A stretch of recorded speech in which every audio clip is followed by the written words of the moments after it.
Morning ndine Jackie. Kodi munambo kumwamva nkhani ya Nothando Dube. Nothando anali mkazi namba 12 wa King Mswati wa ku Swaziland. Nothando anamwalira ndipo panali zitopotopo surrounding moyo wake ndi banja lake ndi mfumu Mswati. Ndiye akankoyamba ife kupita ku Swaziland, dziko lokongola kwambiri komanso dziko limene lili ndi high HIV AIDS rate pa dziko lapansi. Sikuti li number 1 koma ndi limodzi mwa mayiko amene matenda awa ali rife kwambiri, komanso ndi dziko lodzaza ndi culture, dziko lokhalo lomwe mfumu yawo ndi absolute monarch, amalamulira dziko lawo, amalamulira boma, King Mswati. Tagwirani chakumwa tenticheza. Sono King Mswati the third amene ali absolute ruler, absolute monarch wa ku Swaziland, kapena titi ku Eswatini, chifukwa analisintha dzinalo akuti analichotsa kuti lisakhaliso Swaziland chifukwa limasokoneza ndi Switzerland, nde panopo amakutcha ku Eswatini. Nde King Mswati the third ndi mwana wa mfumu Sobhuza the second. Sobhuza analamulira kwa nthawi yaitali kwambiri, anakwatira akazi 70 ndipo anamwalira mu 1982. Sobhuza atamwalira kunasankhidwa mwana wake wina kuti akhale mfumu, koma imene inayi 1982, koma anasintha for some reason kusankha kunena kuti mfumu akhale mfumu Mswati amene dzina lake lenileni ndi Makhosetive Dlamini. Mayi ake Mswati sanali mkazi woyambayi kapena mkazi wankulu kwa mfumu Sobhuza, koma anasankhabe mwana wake kukhala mfumu. Anasankhidwa ndipo anadzozedwa mu 1986 Mswati kukhala Mswati the third, ndipo amalamulira pamodzi ndi mayi yake Queen Mother. Amachota Queen Mother pena amachula kuti ndlovukazi, kutanthauza kuti mayi wa njovu. Amathandizana kulamulira dzikolo ndi ma absolute monarch.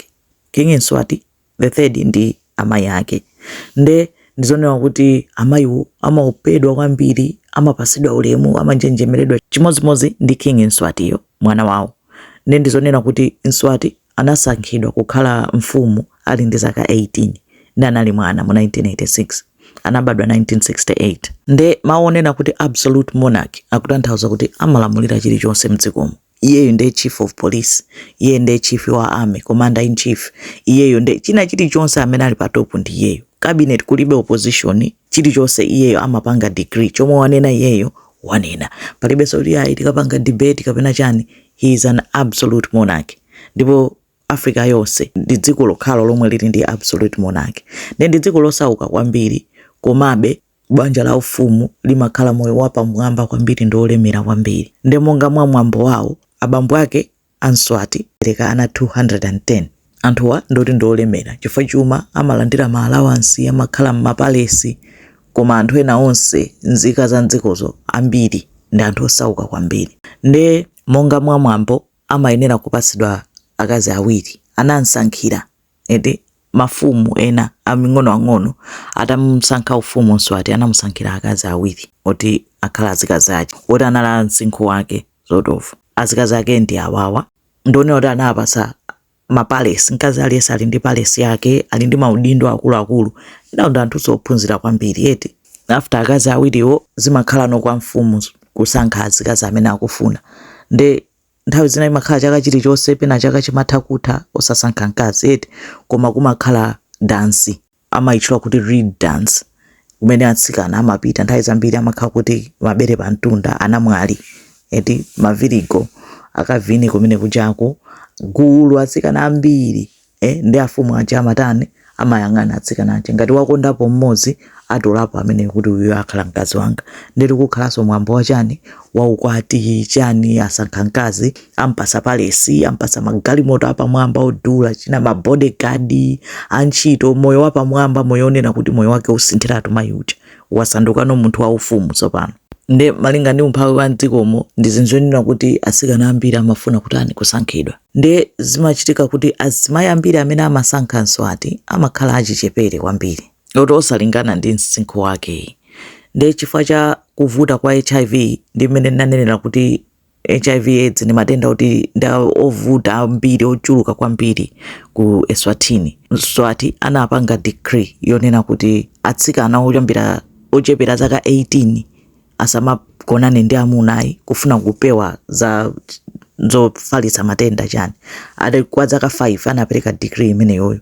Anangopereka degree imeneyoyo panangotha miyezi 2 afumu Mswatiwo akukasankha mtsikana wa zaka 17. Anthuso kukamwa kakaso kuti mesa mwanena kuti anthu anasankha mtsikana kusanduka kwini wake anamukwatira nde akuti anadzilanga yekha. Anaona kuti walakwa kwambiri nde anadzilanga, anapereka compensation akuti analipira ng'ombe imodzi koma sikuti anamusiya mtsikanayo, anamtenga anasanduka kwini wake. Izizi zimapitirira kwa dzaka ndithu asankha mkazi wina kufikira muchaka cha 2004 anapita ku party, kunali party, birthday party ya mwana wake King Nswati. Kumeneko anakakumanako ndi mtsikana wina amene anapita ku birthday party. Mtsikana wake anali Nothando Dube. Pa nthawiyo Nothando anali ndi zaka 15 anapita ngati ku birthday kwa nzake mwana wa afumu, koma afumu anamuona. Then Nothando anali wokonda zinthu anapanga nawo competition ya Miss Swaziland, Miss Teen Swaziland. Sana wine koma anafika kumapeto. Kenako kunapezeka kuti kunaliso real dance ina kuti atsikana akuyenera kukavina mwina afumu asankhapo mkazi. Ndiye anali gulu la atsikana amene anapita, anapezeka kuti afumu anaonanso iyeyo, anasankha iyeyo. Nde mu 2005 anamukwatira. Nothando anasanduka queen. Anali ndi zaka 16 pa nthawiyo. Nde atamusankha kukhala queen anamusinthanso dzina, anamupasa title yoti Inkosikati la Dube. Azikazi afumu onse amatchedwa ma Inkosikati, komano kumakhala no dzina lina kumapeto kuti Inkosikati wakuti nde uyu anali Inkosikati Dube. Nothando anamberekera mfumu ana atatu. Nde zimamveka kuti azimayiwa akakwatiwa ndi mfumuyi zimabeba kumayambiriro, zimakhala ngati basi kenako iye wabereka mwana kenako mwina simuzimuonanso mzimayi uchayi kwenikweni.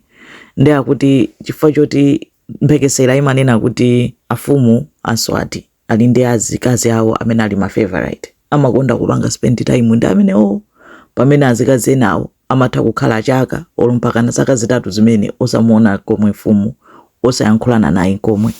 Nde akuti kuli timphekesera toneyo azimayi pena amatha kupeza kuti akupanga tizibwezi tapasipasi. Nde mu 2010 ma bodyguard a Nothando anadabwa kuti nthawi zonse akumaona munthu wina wake soja akutuluka pa gate akukwera galimoto kumapita. Nde anachita notice kangapo konse kuti kodi sojayo ndi ndani, amayenda mwachangu kutuluka kwakwera galimoto kumapita. Kenako anapanga decide kuti ampange follow kuti ndi ndani. Nde anampanga follow mu 2010 anakatulukira ku hotelo ina yake. Amapanga zonse mobisa, anamulondola mobisa. Hotelo kuja analondola mpaka anamuona akulowa mu room. Nde anamuzindikira kunena kuti si soja yayi, anali Nothando wavala za usoja kufuna njira yothawira kuti asampange notice kuti ndi iyeyo. Nde anamuona kuti walowa mu room. Ndipo dawa nda ma bodyguard onena kuti ndo khudzana ndi mfumu anali ndi mphamvu yolowa mu room momwemo. Anadikira kwa kanthawi kenako anatani anayesera kugogoda kunena kuti tsekulani chiseko ndife ma bodyguard afumu. Kenako anaphwanya chiseko kulowa, anampeza Nothando yekha ali mukutani pano. Bwebwe koma amamuona kuti ali yekha sana ali ndi munthu wina. Alitaona kunena kuti munalowa munthu wina ndi ndani, ali kuti iye chakuyesera kukana. Ma bodyguard anayamba kufanthamula zinthu mmene mucha kutulusa zinthu kuyang'ana mpakana sana sire pompo mpakana analivundukula bedi kupeza pasi pa mattress panali ngati pa storage area chonchi. Akupeza abambo ena ache ali pansi pamenepo, abambo ake kukhala mmodzi mwa ma best friend wa King Nswati, dzina lake Ndumisa Mamba. Analiso munthu kuti anamusankha kukhala Minister of Justice chifukwa cha ubwenzi wawo woti wakalekale. Munthu kunsankha kukhala Minister of Defense chani osazionena kuti kuseri kwa kutani akuzemberana ndi akazanje. Nde inali skando yayikulu kwambiri ku Eswatini mu 2010. Mamba anamangidwa, anamuchotsa ntchito pompo. Of course m'manyuzi analemba kuti ayi wachita resign, analuza ntchito yake pamene Nothando anali under house arrest. Anamwika pa house arrest, amakhala ku palace kwake komweko ndi ana samalolera kutuluka. Nde zenizeni zomwe zimachitika kumeneko sizimadziwika, anthu amakhalira kudabwa kuti kodi anthu aja zathera bwanji eti anthu aja zathera bwanji. Fate yeniyeni ya Mamba sidziwika, zimamveka kuti anammanga, anapangidwaso, anatibulidwa chani, koma sizimveka kwina kuti anathera kuti. Pamene Nothando anali ku palace kwake ndi ana ake, palibenso amene amamva chilichonse kufikira anapezeka kuti anakwanitsa kutulutsa kalata, analembera ku newspaper outside. Kaya zinatuluka bwanji, analemba kunena kuti munthu ndili pa ukapolo ndikuzunzika kwambiri, anthu mundithandize, ndifuna ndichoke, andisunga ngati ndine prisoner, magada akumandimenya, ndimati ndikati ndituluke olo pa gate akumandimenya, sizili bwinoyi, wina andithandize chani.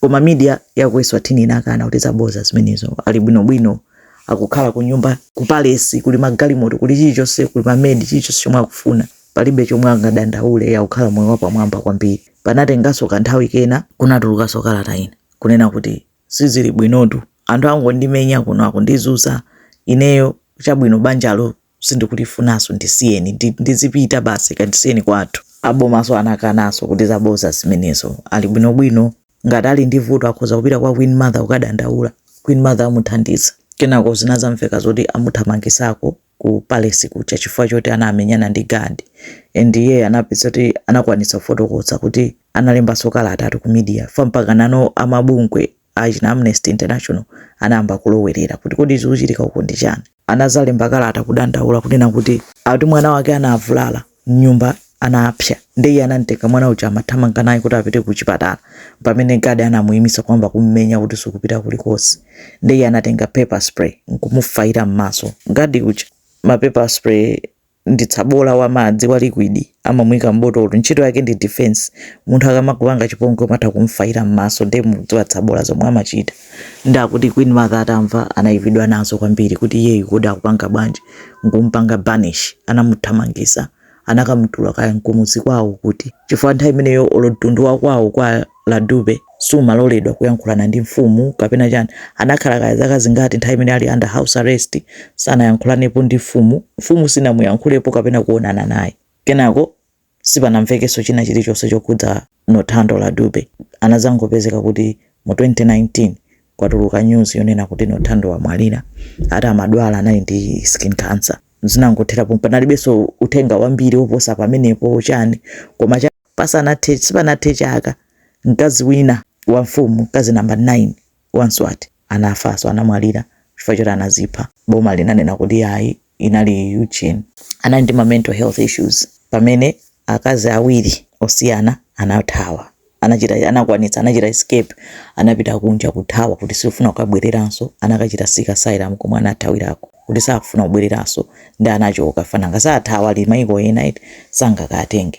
Pamene mtsikana wina anapezeka kuti anali ku skulu, ali ku skulu kaya zinakhala bwanji, ali ndi zaka 18, amayi ake anachita report kunena kuti mwana wawo achitidwa kidnap, sazora ali kuti. Ndanamba musakasaka, inali nkhani mwana ali kuti. Kenako anapanga find out kuti akuti watengedwa ndi aboma. Iwo watengedwa ndi aboma akuti akukasanduka mkazi wa mfumu. Amayi anakuyi ali zibodza limene sangakhale mkazi wa mfumu, sana wavomere, sakuwadziwa, koma kaya anamuona bwanji ndi anamukonda, anamtenga mpaka nkhani ina apita ku court unoti achita kidnap mwana wanga. Komanso lamulo akuti linanena kuti sakwenera kukwatira munthu oti ali ndi twin, akwenera kukwatira munthu oti anabadwa yekha, sinzoti chifukwa chani. Koma notsikana uyuyu anali ndi twin brother, koma poti afumu anamukonda, amayi umulandu anauluza, anafatira zinakanika, mwana wawo akadali kutiko ku palace kwa mfumu mpaka pano. Tunena pano wakwatira mkazi wa number 16 King Mswati. Mkaziyo tunena pano King Mswati wakwatira mkazi wa number 16, yani mkazi wake ndi mwana wa president wakale wa ku South Africa, mwana wa Jacob Zuma. Nde iyo ndi nkhani ya Mswati ikupitirirabe, ndi nkhani yoti sinathe, koma ife timangochita focus kwambiri pa Nothando Ladube, kapena titi Nkosikati Ladube, amene anali mkazi number 12. Anamutenga, anamuona kumusankha zaka 15, kumukwatira zaka 16, mena amati zaka 22 anapalamula za chibwezi. Kenako atakwana zaka 30 mu 2019 anamwalira kuti ndi skin cancer. Zikomo kwambiri. Can I ask you how many wives you would like to have? Well, I think I'd like to have, a good number. What is a good number? It's just a very good number. That's what I would like to have.